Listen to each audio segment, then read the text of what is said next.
Good morning and welcome to the Mid-Maine Chamber of Commerce and Thomas College Business Breakfast Series. My name is Kim Lindloff. I'm the President and CEO of the Mid-Maine Chamber and a proud Thomas alum.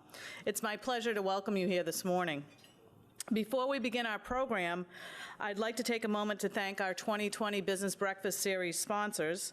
They include AT&T, Cross Insurance, New Dimensions Federal Credit Union, Nicholson, Mishu and Company, CPAs, O'Donnell, Lee, McCowan and Phillips, attorneys at law, Sheridan Construction, and our print media sponsor is the Morning Sentinel. Our radio sponsor is 107.9 The Mix, and our video sponsor is Kennebec Savings Bank. This month, we're also pleased to welcome an additional sponsor, Seacoast Security. I'd like to remind you to please turn off your cell phone in consideration of our guests, and please don't forget to complete the evaluation form at your table. I also want to take a second to welcome our newest chamber members. They are Assistance Plus, Cove Central Communications, Hobby Lobby, and Renewal by Anderson. I want to thank our spotlighters that we had today, GHM Insurance Agency, and the Warehouse. They are giving out door prizes, so at the end we will be picking for a gift basket from GHM. It also includes some of their glasses, a $25 Damon's gift card, and a $25 The Elm gift certificate. We have a gift certificate to Cancun Mexican Restaurant, Dunkin' Donuts, and the Warehouse is featuring a gift basket including strawberry gummies, salve, coffee, and CBD dog treats. Some upcoming events. Tonight, actually right in this room, the Central Maine Growth Council is holding Central Maine Tech Night in conjunction with Thomas and the Harold Alfond Institute for Business Innovation, sponsored by CGI and Valley Beverage. Please join them each month for drinks, pizza, network, and some of the hottest issues in technology. This month's featured speaker is Patrick Breeding, a biomedical engineer who co-founded Dermarius, a skin care company which utilizes lobster proteins. The event will be held right here, 5 to 6:30. There's a ribbon cutting at 4 p.m. on St. Patrick's Day, March 17th at Amici's Cucina as we open its new bar lounge area. Please join us. Also, I'd like you to note we have a change in our schedule. We originally had our business after hours scheduled for next Wednesday. It is now next Thursday, March 19th at 5:30 p.m. It's at the Alfond Youth and Community Center and co-hosted by Maine General Health. It's sponsored by Northern Light Inland Hospital, Kennebec Savings Bank, and Valley Beverage. Our next business breakfast, again here in this room, is entitled Recruitment Marketing Got Talent, and it's on April 9th at 7:15. Syed Eastman of jobsinme.com and jobsintheus.com will offer branding and recruitment marketing tips to help you attract the right candidates. Our speakers today are the Wellness Connection CEO, Patricia Rosi, joined by Daniel Walker, an attorney with Preti Flaherty. They will share insights on navigating the new cannabis market. When you are asking questions of our speaker, please wait until we're able to get a microphone to you so that your question can be captured on video. And I want to also thank Crossroads TV. They tape and rebroadcast these breakfasts, and they're also posted on YouTube. So now I will introduce our speakers. Patricia Rosi is a seasoned executive and current CEO of the Wellness Connection, Maine's leading group of medical cannabis operators with a workforce of 80 employees and generating over $15 million in revenue annually. Rosi manages 4 state licensed dispensaries as well as state-of-the-art operations designed to exceed the highest production standards for cultivation, processing, and manufacturing. Under her leadership, Wellness Connection has consistently been named one of the top 20 cannabis companies nationwide.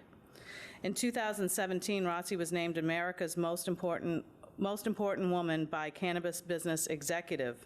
That same year, Rosi earned a distinction as one of Maine's top 5 female CEOs by Maine Biz.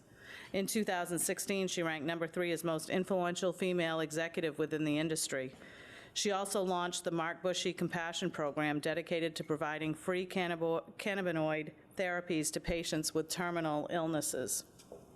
Rosi is a regular keynote speaker on topics ranging from experiential marketing, entrepreneurship, or cannabis policy impact, and is also a sought-after advisor to early-stage cannabis enterprises across the United States. Rosi is passionate and results-oriented, is a passionate and results-oriented executive with vast global experience in the areas of business management, team building, marketing, communications, and branding. A visionary leader who fuses creative, commercial, and corporate experience to achieve breakthrough results, she has established herself as an industry leader.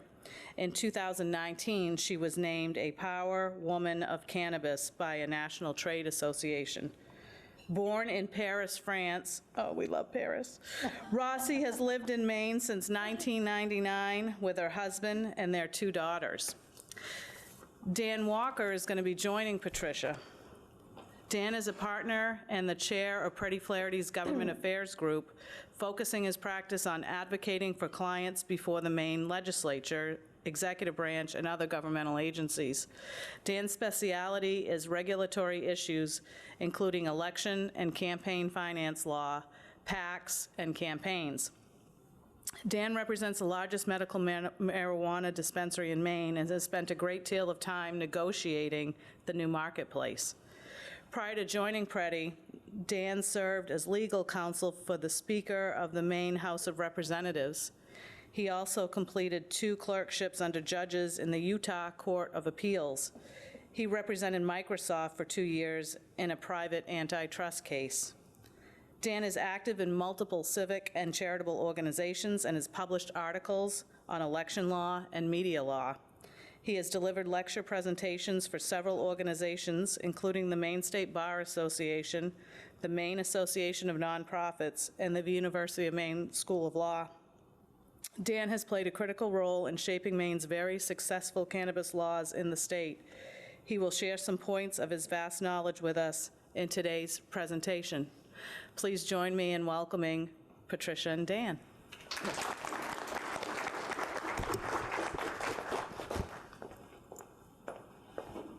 Thanks.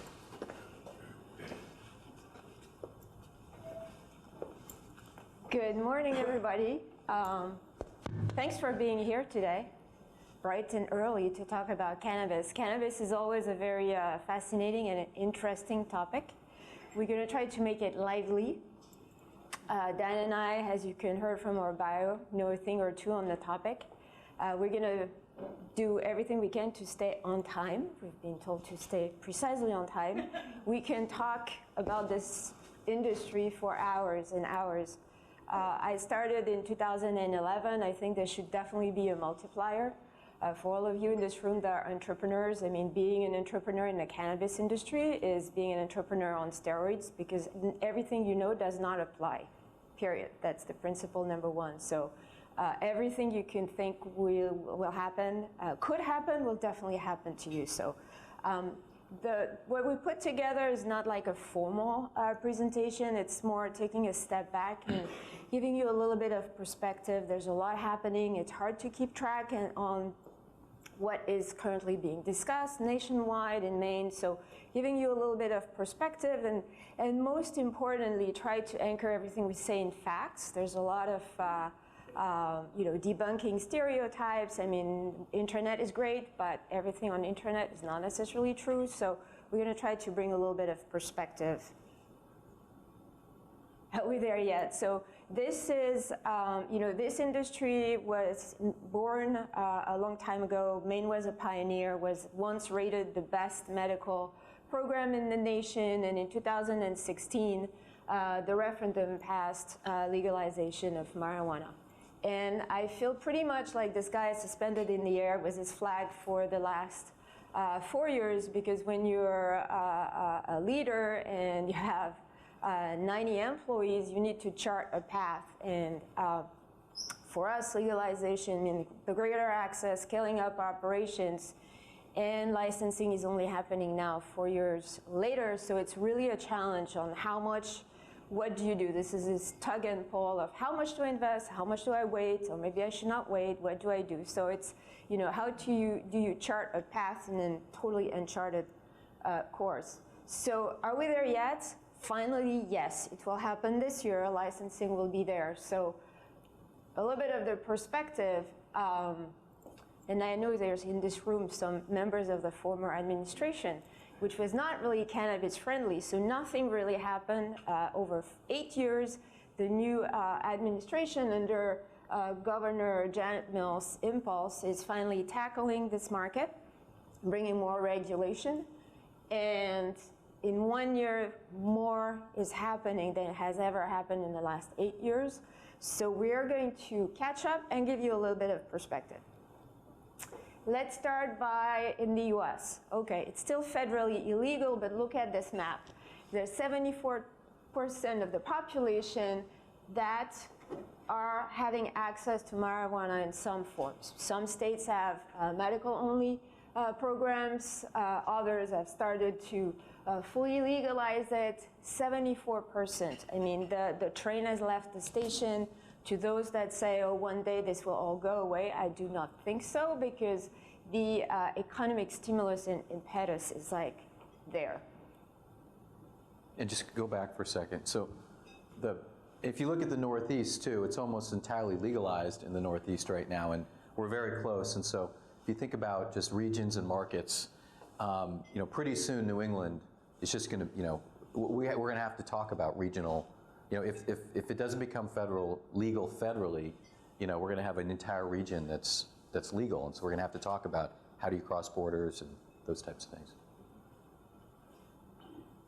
So I was hinting as this is the timeline of how things happen in Maine. 1999, one of the first in the nation to legalize medical marijuana. Again, Maine was a pioneer. 2009 was the referendum that created the system as the medical system is built as of now, which is a mix of caregivers and dispensaries. There's a lot of confusion about the semantics of what is a caregiver, what is a dispensary, what does this mean. Basically there's bigger producers that are regulated and smaller producers that are not really regulated, and that's how the industry built on this dichotomy. And so this is back 2008. I actually drafted this initiative back in 2008, helped the group at the time get it on the ballot. There was an election. It was about a 60-40 vote at the time. It passed, but as Patricia said, it created this funky structure we have right now. But the actual initiative would have allowed for unlimited dispensaries and only regulated by municipalities, much like the adult uses right now.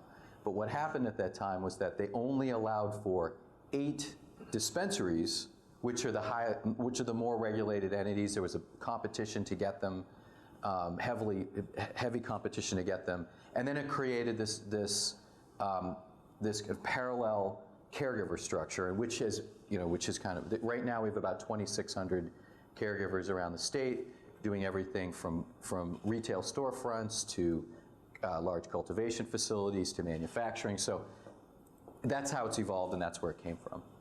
So if you look at the Maine market, and I always try to seek for benchmarks in the nation, it's challenging. Some of the benchmarks you'll see later are, interestingly enough, Oregon and California for Maine for various reasons. But the Maine market is very complex, and here there's different shading of colors. But I keep calling it, fondly, the 50 shades of green, because there's a lot of nuances in there, from the black market, gray market, relaxed market, fully regulated, and there's a lot of confusion. So the way this is organized and structured in the legal market, soon you will have adult use, which will be, the licenses will be released this year, and then you have medical. Medical is a mix of the dispensaries, as Dan says, and then the caregivers. Caregivers have grown into a business. It was originally a very small, intended to be a very small function, which you would have restricted number of patients, 5 patients. And then the 5 patients was not enough to sustain a business. And as we all know in this room, Maine doesn't have a lot of industries. and everybody wants to make a living, and this is a good way to create a sustained revenue. So the 5 patients there's a difference, people started interpreting it as there's long-term, short-term patients. So you always had 5 patients, but never the same ones at the same time. And then caregivers that were not intended to really create businesses started creating legit businesses that have slowly but surely started to be acknowledged and regulated, because when you start having employees and all of that, you need to do it in a regulated way. So this is just a snapshot of the adult use program. Although there's been a medical program since 1999 and more of a robust medical program since 2009, there really hasn't been a lot of regulation around it other than the 8 dispensaries. So you have 8 dispensaries and you have 2,600 caregivers. So you can see how there hasn't been a lot of regulation. There hasn't been a lot of opportunity for municipalities to be able to have any control about what's going on in their communities. And that all changed about 2 years ago, where municipalities finally seized control of the situation, created opt-in both for the medical program and for the adult use program. And so this right here is is just, again, a snapshot of the adult use side. Medical is still actually trying to catch up. Ironically, I was talking to some folks beforehand, ironically, the medical program is dealing with our most vulnerable citizens, but it has the least amount of regulation, and there's still pressure to keep it that way because folks think they can be more self-regulated. We'll see how that works, but I think there's a real push to have a modern system of testing, labeling, packaging. There's still a lot of resistance right there, but it's coming in the adult use side, and we'll see if it brings along the medical side. So just quickly, the Office of Marijuana Policy, which was only developed a year ago and has done a tremendous amount of work, as Patricia was saying, over the last year, is within DAFS, which is one of our larger government agencies. There's 5 licenses in the adult use program: cultivation, retail, processing or manufacturing, testing, and nursery, which is really an offshoot of cultivation. The tax, there's a 10% sales tax versus a 5% sales tax on the medical side, and there'll be an excise tax, which is applied both at the cultivation side and at the manufacturing side when they're creating products. There's a tracking system that's been they've been trying to implement it, having some issues. It looks like it's stabilizing, but every plant will be tracked. And they're going to start with the adult use program as soon as the adult use program gets going, and then it'll move on to the medical program. As I was saying, there's opt-in. Municipalities have to choose to have marijuana, adult use marijuana, in their community at whatever level they want to. And you can only be 21 to enter into a facility. There's mandatory testing in this program. One issue with that, and we can talk more about it, and there might be other questions, is that this is a huge problem right now for this industry. And we've been warning them year after year after year after year that this is coming. It's going to be mandatory testing. What do you need for mandatory testing? We need labs. And there aren't any. And so there's one lab right now that is close, that could potentially come online by the summer. It's in Kennebunkport. There's a vote on it in April, and we'll see if the little town of Kennebunkport votes for having an adult use marijuana testing lab there. We'll see what happens. But if not, I guess there's 2 or 3 other ones that may or may not be ready. But we're going to have an entire industry, like at that picture that Patricia had up there, charging, and they have to squeeze through this tiny bottleneck of testing that may or may not happen, and so it's a real issue right now. Packaging, labeling, and advertising, very strict regulations around that. Again, they're trying to pull it back in for the medical side. Will be happening more slowly. And then, these are like any businesses. There's record keeping, inspection, high security issues that folks are going to have to follow. There's a Marijuana Advisory Commission that's going to be advising. I was actually nominated or named to that, and so I'm part of that. We've only met once So we'll see if that gets going to make some recommendations to government. And then lastly in this, that, in case anyone is wondering, it is legal to have cannabis. And you can have it, you can have it in your house, you can use it, but the limits are 3 plants that you can grow, and you can't have any more than, you can't transport any more than 2.5 ounces. So that's just a quick snapshot of that. This, as we talked about, the Office of Marijuana Policy, again, there was nothing there before. There was 2 people. There was 2 people there before. There were actually 2 people running it and then 2 inspectors to cover the entire state. Now they've ramped up to about 30. They've got somewhere between 5 and 8 inspectors that they're going to be coming online. The director is Eric Gunderson, who has, he worked closely in the Speaker's office and helped. There was an actual committee. I never thought I'd see this, having been around the legislature for a long time. There was a committee solely dedicated to marijuana for 2 years. He staffed that, and then when this position arose, he moved right into it. Scott Lever, actually, he came from the previous administration. He's a great guy. He's a good lawyer, and he has been a great addition there. And then there's a number of other folks, but they're fully staffed now, and they're actually continuing to hire, and they're reviewing hundreds of applications right now, and so which is keeping them busy. So here is a summary of all the changes. So there's really 5 big ones, which, as I said, is going to be a very steep challenge for everybody that has been in the industry for a while and that has not been proactively managing up to this. There's going to be state-mandated track and trace software. It's called Metric, and the Office of Marijuana Policy has started road shows in various municipalities to teach folks how to do it. So that means you're going to have to, you will need RFID tags, you will need to buy tags, you will have computers, scanners, all those things to think about. There will be mandatory testing. There will be, finally, adult use regulation and licensing. We'll talk about that a little bit. But there's also manufacturing regulation, medical regulation. So it's no longer this cottage industry where you can, in your kitchen or in your garage, or do a thing and it's really crafty. There are now regulations you need to abide by, and I can tell you have multiple binders because it's stacked up. It's pretty intense. So why is everybody trying to jump on the marijuana bandwagon in Maine? As I mentioned earlier, well, Maine needs some economies to become really positive economic stimulus. So in 2019, the Portland Press Herald reported that there was over 111 million of legal marijuana that was bought in Maine. Which legal is, meaning medical. Yes. Yeah.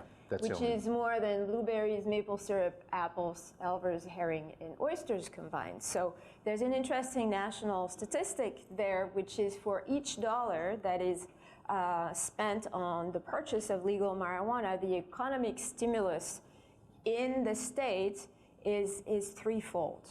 So for each dollar here, so you can assess that as of now with the medical industry, it's over 300 million of dollars that are invested in various other companies, because think about contractors, security, all these surrounding lawyers. There's a lot of dollars that are invested. Here, I was trying to project the trajectory of where this will go when it's medical and adult use, because we're becoming a dual track market. So it's predicted by 2022 to be a $265 million industry by ArcView, which is, as you can see, more than potatoes. Already it's very close from potatoes. It's only 60 million apart. And that will slowly but surely start tacking on the lobster industry. If you think about it, we get with 35 million tourists come through Maine who haven't been able to really tap into this.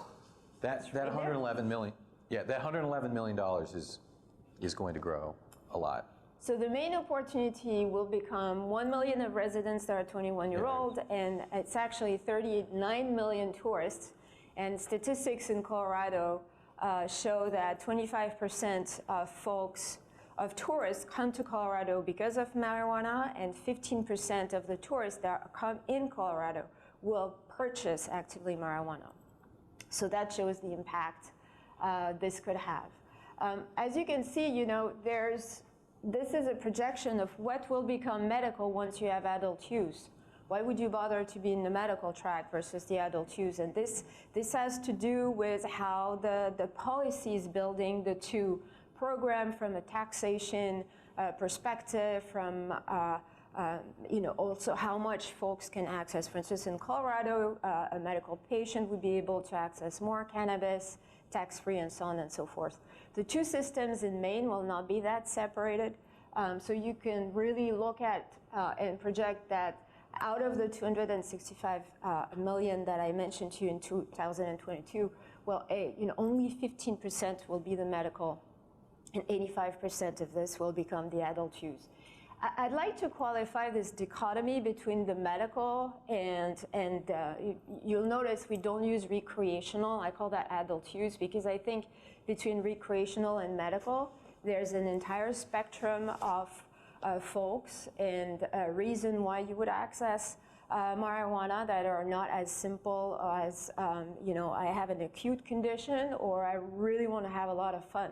In the middle, you also have what I call the more holistic approach to life and wellness, which could be, I have a lot of migraines and I want some herbal, try something herbal to take care of it. I have insomnia, like Corey, that had a problem, how do I access something that will improve my quality of life? So when you hear about, oh, it's legalized, it's recreational, society tends to go to 20-year-old, maybe college students, having a lot of fun. I think it's much more complex when it comes to the segmentation of the market and what it will become.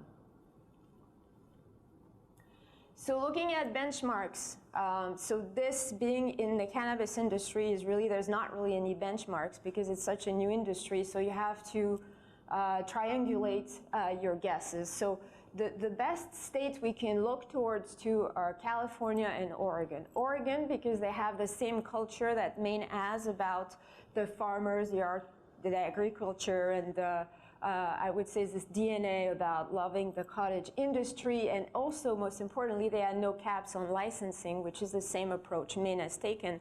There's not really a lot of caps when it comes to the number of licensing that will be available. California is similar in the sense that the California marijuana market, a lot of stores opened, there was not necessarily a lot of regulation, and regulation came later on, and then that created a lot of backpedaling, I would say, and some operations were shut down, some had, inventory that was, packaging regulation would change every 2 months, and so on and so forth. So these are two states which we can use as a benchmark. I've also looked into Colorado because Colorado is the very one state, the first and the one we should always look at, the beacon of all learning, I would say. And I've tried to project what is this going to mean from a business perspective, but also if you bring it back to the population over 21, what is this going to look like from how many stores? That's something we see a lot in municipalities. How many stores, how many licenses, what is the right number, and how can I figure that out? So if you project from those states and the statistics, right, in the market, you get to the fact that in Maine you could have between 180 and 241 stores, just the stores. That's a lot of stores. As of now, there's probably close to, I would say, we're probably already in the 200, number of stores, but there might be even more if you take, as of now, the dispensaries and all the caregiver storefronts. So it's a lot of stores, and where will they be? That is becoming a legit, bona fide competitive market. Speaking of competition, if you look at the price per gram wholesale, because that's also an industry, there will be B2B. We tend to always see it as B2C, but it's really important to think about wholesale and the dynamics that will be feeding this. Maine, as of now, the going price is $4 per gram wholesale. But look at the other markets. California is at $243, Colorado is at $193, and Oregon is at $133. So that means you need, if you want to have a sustained business, built on cannabis, you really need to have a business plan. You need to start looking into reducing cost of goods, thinking about optimizing labor, optimizing energy. If you're a producer, it's a very high energy. So how do you, minimize this cost and so on and so forth. So as cannabis is becoming finally something you can access widely, it's becoming like any other industry. It will be a commodity and you have to fight for every single penny.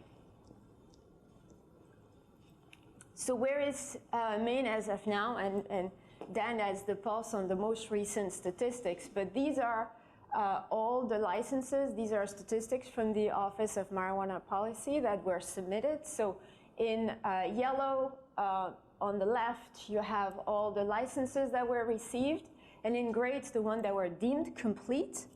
And from the deemed complete, then they're being reviewed.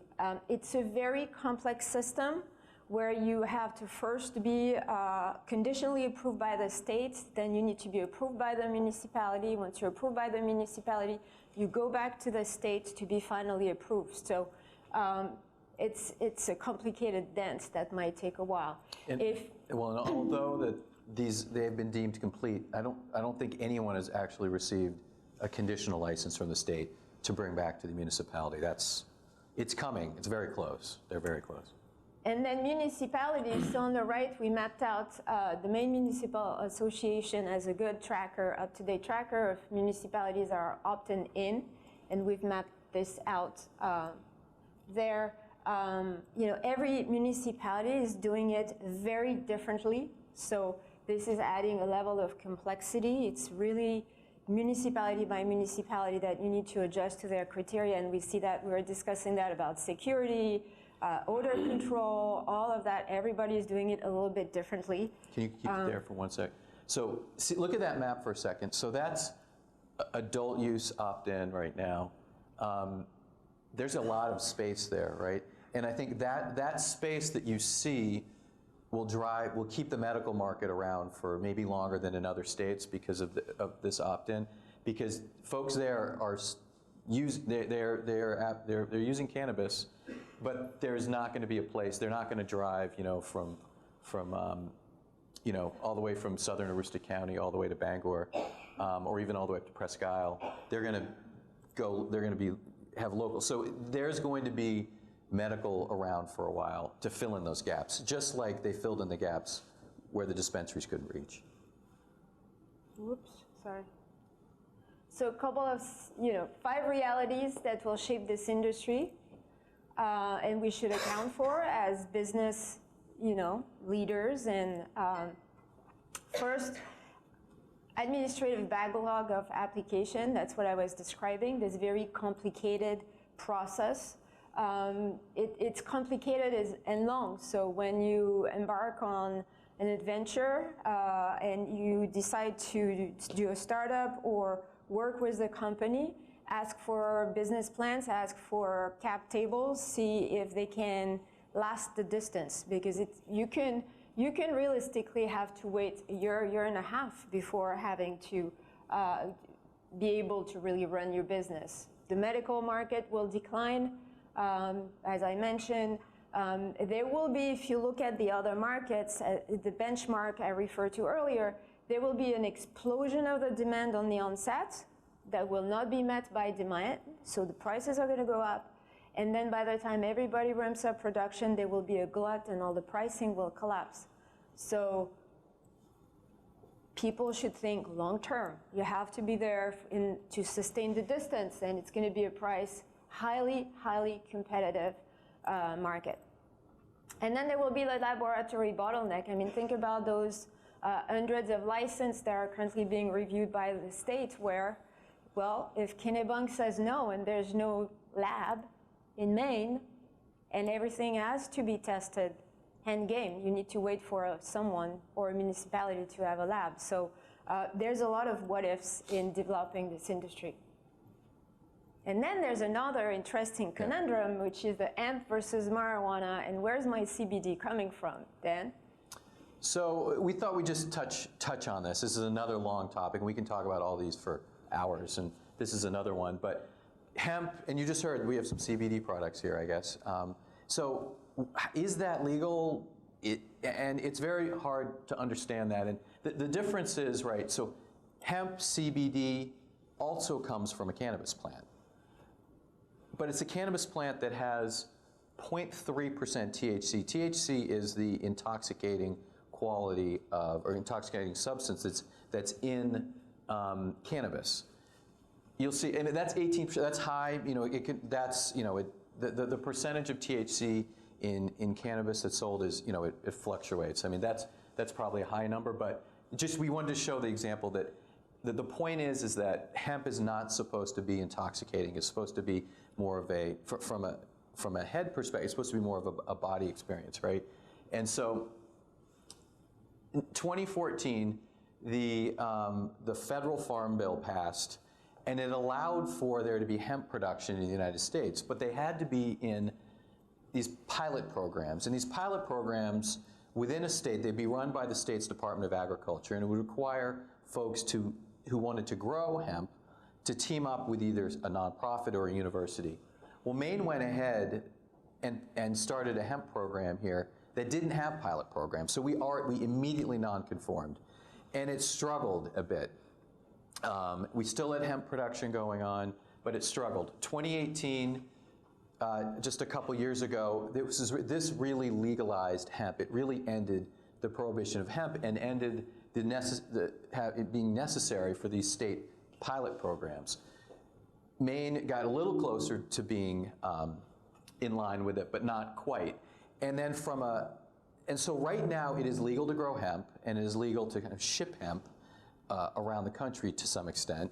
But CBD, okay, is a substance that is extracted from the cannabis plant, and you can get CBD from, you know, cannabis that's in the medical marijuana program or the adult use cannabis program, you know, from high THC. But you really have to. The way that it's legal is that if it's under 0.3%, and that's been a big sticking point right now. So, right now for CBD, it is. And it's been very confusing for those of you in the retail industry right now. The state has kind of been very schizophrenic about how they've dealt with. First, it was, the state came out with a memo about this time last year that said, okay, you can't have CBD in food. You can't do it. You can't have it. And so all of a sudden, you know, we had folks contacting us, what are we supposed to do? Should we take it off our shelves? We connected with the Department of Agriculture, the CDC, the AG's office. They said, well, we're really not going to enforce it, but this is what the law is. So, but people got scared. People wanted to follow the law. So then there was a bill passed that allowed for there to be CBD in food. That was great. Well, then all of a sudden it became, well, you can't get the CBD or the hemp from out of state. That was the next memo that came out in about the spring of last year. Well, everyone panicked again because a lot of stores bring their CBD and hemp products in from out of state. There was another bill passed to fix that. And so everyone got comfortable again. And then at the beginning of the fall, another memo came out of the CDC and the Department of Agriculture and the AG's office that said, okay, you can bring in CBD into the state, you can bring in hemp into the state, and you can grow it here, and as long as you produce these products, this food here. But you can't bring in CBD food into food in CBD, whether it's coffee, whether it's whatever. You can't. It has to be produced here. So that's where it currently stands right now. There was actually a bill heard this week on that, trying to allow for CBD products to be brought into Maine. This is something that, you know, I think a lot of folks who come into the Wellness Connection, they're asking for this because it's just another. It's in the gradient of cannabis products. This has low THC, some have high THC, but it has the same kind of other components in it that people are looking for. So there's still incredible confusion right now. Under the FDA right now, it is illegal really for Maine people to put CBD in food right now. But the Maine has non-conformed federally, like we've non-conformed on the marijuana side.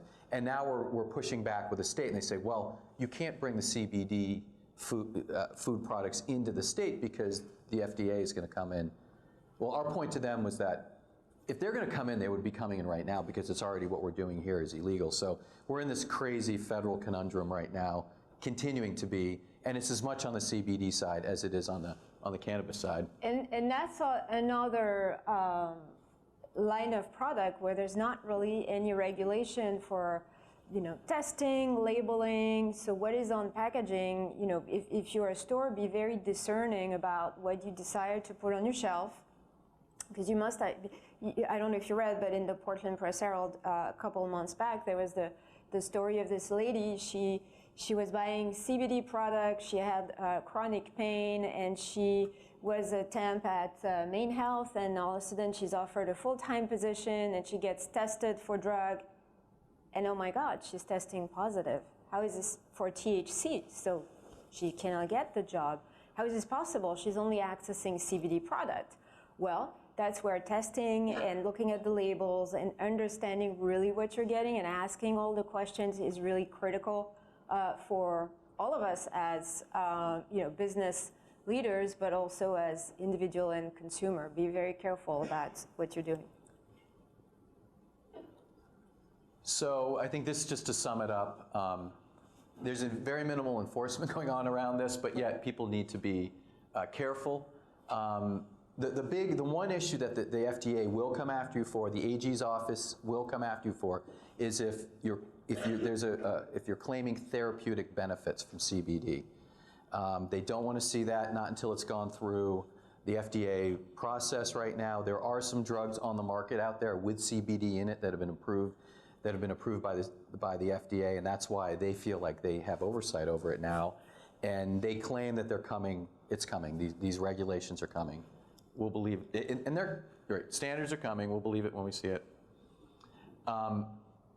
Okay, so just want to give folks, from an employment perspective, I've given some talks as well on employment law around this, and we'll just hit a couple topics here if anyone's interested. We thought it might be interesting. So, anti-discrimination. What can you do with an employee who's using marijuana? And there's two parts to it, right there. Now that we have adult use, there is a medical patient who has some protections under this, and then there's an adult use patient, an adult use consumer, who we really should be treating like someone who goes home and drinks beer or likes a cocktail.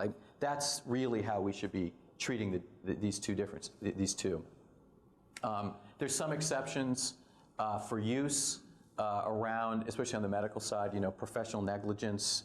You can't be operating a crane, even if you have a medical ailment. Schools, there's issues around schools, public places, motor vehicles, law enforcement officers, and commercial driver's licenses. There's still issues around that. And even though there are protections, there are exceptions there. So it's a lot of words here, but this is under the medical law. There's two. There's this one and then another one. I'll just read it really quickly. Which one do you want to read? This one, yeah. So rights of persons or entities acting pursuant to this chapter. This basically gives somebody the right, if you are and so this is under the medical law. If you are a patient who's been a doctor thinks this is good for you, and that there's no prescription, that's a federal term, but they've certified that you should be using this, then there are some protections involved. So a person whose conduct is authorized under this chapter may not be denied any right or privilege or be subjected to arrest, prosecution, penalty, or disciplinary action, including but not limited to a civil penalty or disciplinary action by a business or occupational or professional licensing board, even a licensing board, or bureau for lawfully engaging in conduct involving the medical use of marijuana authorized under this chapter. That's real protection. And this is about a school, employer, or landlord may not discriminate, okay? So, go back one, sorry. So here, so this is even a landlord, right? If you have a property, you have to treat them like everyone. If you restrict, you allow someone to grow tomatoes, you should allow them to grow, as long as they're not, infringing on other folks, to grow a plant in their apartment. If smoking provisions go both ways. If you don't allow smoking in your building, you can't also smoke cannabis there. So it's some some issues there. Employers, landlords, schools, same way. So again, that's on the medical side. On the adult use side, let's go through this for a moment. So employment policies. Except as otherwise provided in the medical law, an employer, number one, so this is about in the workplace, is not required to permit or accommodate the use, consumption, possession, trade, display, transportation, sale, or cultivation of marijuana or marijuana products in the workplace. Okay, so you're not required to. Just because it's illegal doesn't mean you can bring a beer to work. You can have a cocktail on your desk. You can't do that just because it's legal.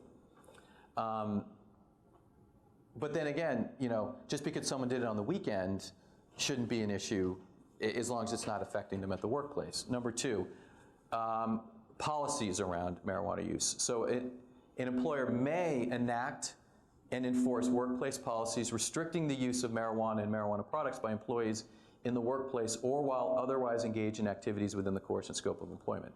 So you can have policies around this, not using it at work. And three, discipline. An employer may discipline employees who are under the influence of marijuana in the workplace or while otherwise engaged in activities. So you're allowed to, again, if folks, and we're using, so go one forward. So what lessons do we take from this? All employers should have an impairment standards anyway, whether it's alcohol, whether it's prescription drugs, whether it's cannabis. And so from a medical perspective, you should really treat it like a prescription, is what we tell our employer clients. And from an adult use side, the analogy is alcohol. Treat it like how you would govern alcohol. And the real thing when you have a workforce is, believe it or not, I mean, I also have to work with this, even though we're a marijuana company, we still have to have the same, work with our councils to make all those standards and regulation in-house for our team. It's not because we're a marijuana company that everybody's smoking everywhere all the time, right? So the trick here is really, are folks impaired? The reason is not really your problem. Are they impaired on alcohol, on oxycodone or something? This is not really your problem. Your problem is really, and your focus should be about being able to pinpoint there's an impairment, and from the impairment have very clear standard operating procedures on how this would evolve from there. But be careful about making assumption or jumping to conclusion, because this is not a prudent way of handling it. Our second point here is that there's really no valid way to test for impairment for cannabis right now. It's probably coming sometimes, but the technology is not there around this. So you may test someone, they may be positive, but it could have happened a week ago. So what can you do as an employer? And I think Patricia was just alluding to some of these. Performance-based expectations, just keep documents, keep files, obviously, of employees. And again, it's all about impairment in the workplace. And then lastly, for accommodating, you're, again, not required to accommodate, again, this on the adult use side, but you're not prohibited from accommodating as well. So consider it. If you have someone with disabilities who's considering, that this is helping them, consider accommodating it. Aha. So that's our conclusion. If you didn't get the big message here, is be ready for what you're not ready for. And that's, again, I was saying, how do you lead a company in this industry where nothing is really charted, or really, ask me what my 5-year business plan is. Well, if I'm lucky, if I can really have the next 6 months solidified because of all those changes that keep coming at you. So that's how I describe at best, working in the cannabis industry. It's like a roller coaster. You're a little apprehensive, but you want to go and you don't know. You get in the little cart, you buckle up, you're ready, you're braced for it. You go all the way at the top, you're screaming, you're scared to death, and you're doing the other loop, and at the end, well, you're doing it again because it was so fun. So that's what working in the cannabis industry looks like and feel like, and that's probably what this year will be. There's a lot of changes. You know, if we come back here in 6 months, we might tell you like yet another, you know, different stories. So let's just be ready and enjoy the ride. And I know for this, the chamber, thanks Kim, and what do you, I mean, mostly it seems like from a business perspective, you're looking for predictability, stable regulatory, and that's what I do a lot of my time, is trying to maintain some predictability for business regulations. And what Patricia's just showed you in this industry is just, it's crazy how folks are trying to build businesses, and there's just this, but people are pushing the envelope. You know, they're kind of creating their own roller coasters as they go along at the same time, because folks keep pushing the envelope here, and government is trying to keep up, and it's been quite a ride. So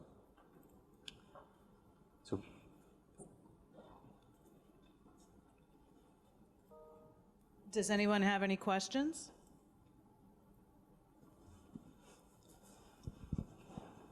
Oh. Thanks, Kim. So, Dan, is there a precedent for trying to create an industry at a state level that is, for lack of a better term, illegal under a federal doctrine? Have there been other industries where it's been sort of pushed from bottom up to the to make the federal government act like this, or no? You know, it's a good question. I think the big one obviously is alcohol. You know, from Prohibition back. You know, I think everybody back in the 30s, there were speakeasies everywhere, and people really didn't. You know, it was kind of selective enforcement. There wasn't a lot of enforcement around it, and I think and so that came from it never stopped, and so I think the states drove that. It continued to happen. But what's so unique here is that there's actually state regulation. There's non-conforming. I mean, that was just kind of happening under this. But we have state taxation. They're flaunting, you know, the government prohibition right now. But I think what's interesting is that the federal government just hasn't recognized what's out there. I mean, look, 74% of the population, of the United States population, is living in areas where it's legal. And so the next, yeah. That's actually to the next question that I have then. So with the finances, I know that one of the big issues right now is the banking system, and the basically how is the industry getting around not being able to use the banking system, or are they just using the banking system and everybody's sort of looking the other way? I will take that one. Yeah. We're not getting around. I mean, we're lucky enough, for instance, in the states like Maine, where we currently do work with banks. We have a Maine chartered banks and 2 credit unions, so we're not going around this. There's partners, and there's a lot of programs like Safe Harbor out of Colorado that is providing a lot of compliance systems for credit unions or banks that want to enter the industry. So the banking industry is really embracing, trying to find solution for the cannabis industry, and there's more and more of that. There are states that are not that progressive. If you look at Hawaii, they have a medical industry that has access to no banking. So unfortunately, if you're dispensary in Hawaii, you need to bring cash in the backpack to California, which I think it's making progress. The Safe Banking Act was passed federally earlier this summer, which is opening the gates to not fully, only one of the houses. It's progress. Yes, yeah. I take it. Yeah. Which is making a lot of that. I mean, that's one of the things in this industry, the idea that we're all working off cash and we're not sophisticated in that way, which is not necessarily true. We work with banks. We have alternative payment methods for folks who want to, pay from your phone and things like that. So it's important to keep that in mind. But yes, I would say it's really, as soon as the banking becomes, not being federally legal creates these ways where people have to get around, and I think it's a detriment to the industry overall. But banking is really trying to catch up, which is good. And let me just take a half step back there too, is that federally, there is some authority to do what's happening on the state level federally. In each of the last number of continuing resolutions, there has been provisions that have been directed at the Department of Justice, directing them not to use their prosecutorial discretion in not going after state-compliant medical marijuana. Not as much on the adult use side, but for medical marijuana, and that has been it's been supported by U.S. district court cases. And on the banking side, so there are banking regulations out there that don't tell them that they can't do it, but there's just a lot of regulations that the banks have to follow. We're actually advising a number of banks on this. We spoke at the Credit Union Compliance Conference this year. We're helping them get there. There's just a lot, it's a lot more that banks and credit unions have to track to be able to lend into both the cannabis and the hemp markets, but it's happening, but slowly. And where it's a detriment to the industry is if we can find banking solution for deposits and day-to-day operations, access to loans and capital for equipment or improvements is really a challenge. And unfortunately, that opened the gate for a lot of what I call predatory financing models and schemes, because then, if you want to, buy equipment or some of these, automation of hemp processing, for instance, could be easily $250,000, $500,000.